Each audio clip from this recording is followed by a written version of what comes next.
Today we're doing something a little different. We're leaving the noise, the endless traffic, and that whole concrete jungle completely behind us. We are packing our mental bags for a virtual getaway to find some peace, some quiet, and a whole lot of fresh air. And while we're out there breathing it all in, we're going to master the essential vocabulary you need to talk about this amazing environment. So let me just ask you right off the bat, are you absolutely exhausted by the noisy city? If you are, you definitely need a break. We're going to lower our learning filters, take a deep breath, and just enjoy a gorgeous visual journey picking up some incredibly useful English words along the way. Okay, let's dive right into this. Today, our destination is the countryside, or as people often just call it, the country. Now, it's super important to remember that in this specific context, the word country doesn't mean a nation like France or Brazil. When we say the countryside or the country, we literally just mean the areas that are not the city. We're talking open land, wide green spaces, basically the whole rural environment. Here's our quick itinerary for today's trip. First, escaping the city. 2. Natural countryside features. 3. Man-made countryside features. 4. Countryside activities. And finally, avoiding a common mistake. All right, Section 1, Natural Countryside Features. And this brilliantly illustrates the vast, stunning geography we're talking about here. Just look at the background. You've got these towering mountains topped with crisp white snow.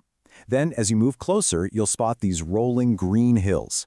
Over to the left, there's a really dense wood, or forest, completely packed with green trees. And of course, we can't forget the beautiful water features. There's a massive, calm lake on the left and a long, winding river flowing right through the bottom right.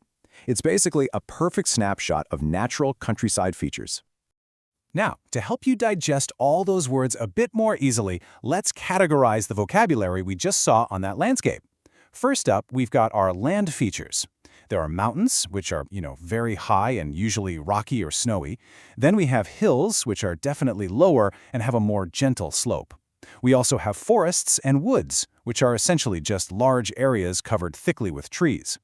Then, on the flip side, we have our water features.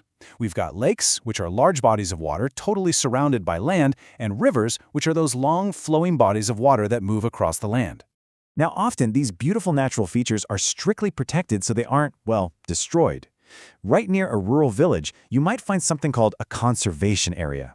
Basically, a conservation area is a specific place where wildlife and nature are legally protected, and if this protected area is massive, like say taking up a huge chunk of the south of the country, it might actually be designated as a national park.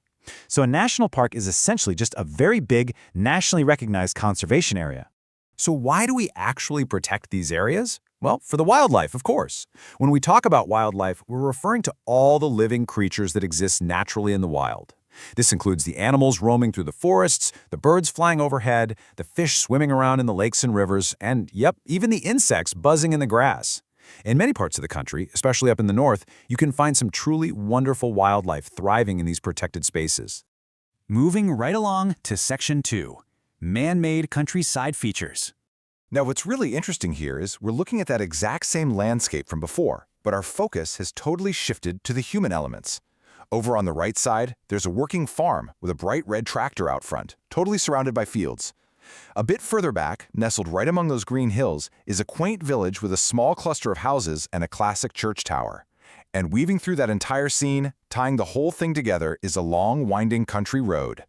When people live out in the countryside, they generally live in communities that are way, way smaller than a city. To put that into perspective, a village is quite small. We're talking maybe around 700 people total. A small town is bigger, perhaps around 6,000 people. But both of these are significantly quieter and far less populated than any major urban center. Life in these villages and towns really centers around specific rural jobs and housing. Take a farmer, for instance. That's someone who makes their living directly from the land. A farmer typically lives right on a farm and spends their days working outside in the fields, growing crops or raising animals. As for housing, well, if you live in a village or out in the country, you might live in a cottage. A cottage is simply the cozy word we use for a small, traditional house located out in the countryside. Okay, let's jump to Section 3, Countryside Activities. So, once you're out there, what do you actually do? Well, one of the most classic, truly relaxing activities is packing up some food and drinks in a basket, finding a beautiful, shady spot under a big tree, and just having a lovely picnic. Honestly, there is nothing quite like sitting on a blanket in the fresh air, enjoying a meal outdoors, completely surrounded by green grass and trees. It is pure bliss. But hey, if you prefer to be a bit more active, the countryside has plenty of options for exploring too. You can go for a long walk along a winding country path, just breathing in that fresh air and keeping an eye out for wildlife. Or, if you happen to be anywhere near those tall, snowy mountains we talked about earlier, you could even go skiing. The countryside is basically a giant open-air playground for outdoor activities. Which brings us to a really crucial travel tip in Section 4, avoiding a common mistake. All right, listen closely. Do you like walking in the nature? I'm asking you this to purposefully trip you up. While that might sound perfectly fine to a lot of non-native ears, this sentence actually contains one of the absolute most common grammatical mistakes for English learners. So, the crucial point here is that it is actually incorrect to say, I like walking in the nature. The correct, natural way to express this spatial concept is to say, I like walking in the countryside. You see, you walk in the countryside. You do not walk in nature. Let me explain exactly why this rule exists, because it actually makes a lot of sense. In English, the word nature refers to the broad concept of everything in the natural world. It encompasses literally all the animals, the birds, the plants, the weather, the whole shebang. But importantly, nature is not a place. It's not a physical, geographical location that you can actually step inside of or walk through. The physical location you walk through is the countryside, the forest, or the park. And that leads us to one more quick related rule. Because nature represents this broad, abstract concept of the natural world, we don't use the definite article the before it. So it's totally incorrect to say, I love the nature. The correct, natural-sounding phrase is simply, I love nature. Just drop the word the entirely and you'll sound like a total pro.